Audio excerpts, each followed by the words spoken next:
Watch fans, welcome back. Today, we're going to take a little ride down Roadster Lane. Yes, we will be with Cartier today when we're looking at the fine pieces that you can find here at SwissWatchExpo.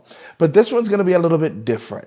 As we all know, Cartier has given us so many beautiful pieces when it came from everything like the Panther to the design of the tank. But the Roadster would be one that would absolutely catch my heart for forever. It was one of the first watches that when I saw it, I absolutely fell in love. Being a kid who grew up with my father being in love absolutely with European cars, German cars specifically, I really learned to love to drive. So this is one of those pieces that for me, when it was actually created and I began my journey to start selling Cartier as an authorized dealer, it really took me for a ride that I would enjoy for forever. This piece actually gives you fine lines and curves. It's something that is going to be a little bit different than everything else that you would find in Cartier. And it's a piece that a lot of watch enthusiasts feel that they wish Cartier would be able to bring back and just reintroduce it into the world, but don't lose any of its original DNA because we really love what it stands for. When you look at the Roadster itself, the Roadster is actually one of those pieces that is made to give you those fine details that stands out and gives you something that is different. When we look first at the shape, we all are used to seeing round watches. Those round dials are something that we've gotten used to, but this gives us some contours and shapes that we don't get from everywhere. So when we're looking at this one, the curves in the body are going to be one of the biggest things that you'll get in difference. The Roadster really does represent automotive life. It is supposed to remind you of putting on those leather gloves and actually getting a chance to ride on the Autobahn, which if you have not done that in life, you have to have that opportunity.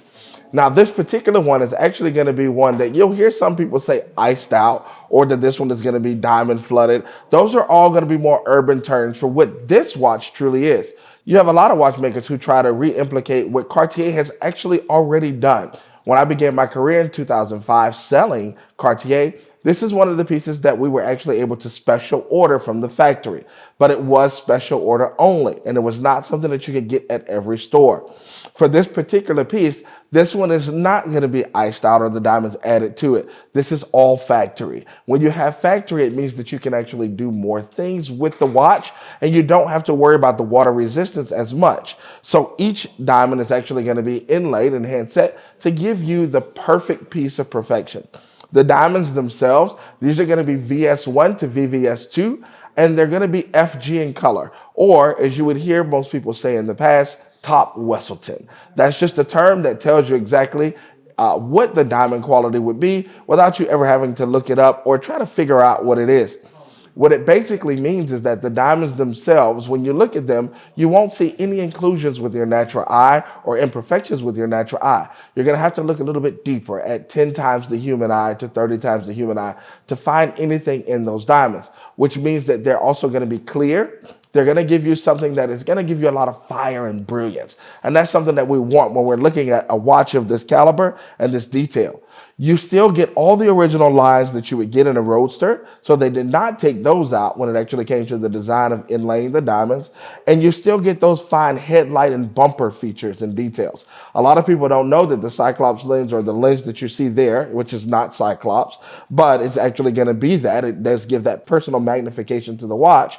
These actually represent those 1950s, 1960 headlights that you would get in a fine drive from a Porsche or Mercedes. So you're keeping all of that beauty, you're keeping all of that class, and you're getting that fire and brilliance from diamonds that are actually going to be factory set for you. In all my years of selling, which for me now, this is 20 years of selling Cartier, I will tell you, I have not once seen a diamond come out of one of these watches either. That gives a testament to how well the diamonds are actually set inside of the piece itself. You get full functionality. Your chronograph still works. So remember, start, stop, you would push the top button. To reset, you're actually going to push the bottom button for it as well. Anytime you have a chronograph, it is not just a chronograph. It can also be used to calculate a second time zone. So if you start it again at 12 o'clock in the afternoon or midnight, that can actually represent a time zone for you as well, because it'll keep track as it continues to go around. But we want to know what you think, and where would you wear this piece if it were in your collection? Let us know in the comments below here at SwissWatchExpo.